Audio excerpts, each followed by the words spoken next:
আসসালামু আলাইকুম। কেমন আছেন সবাই? আশা করি আলহামদুলিল্লাহ সবাই ভালো আছেন। আমি ছাত্র সমাজের সাথে একমত।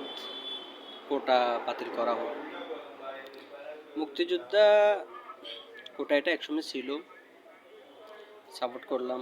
তারা ইউজ করছে, তাদের সন্তানেরা ইউজ করছে। কিন্তু তৃতীয় প্রজন্ম এটার অগ্রাধিকার কিভাবে পায়? কোনো প্রকার কোটা না থাকাটাই বেস্ট আমি মনে করি। কারণ হচ্ছে যাদের মেধা আছে তারা এই পদে যদি যোগ্য হয় ওই পদে তারাই চাকরি পাবে।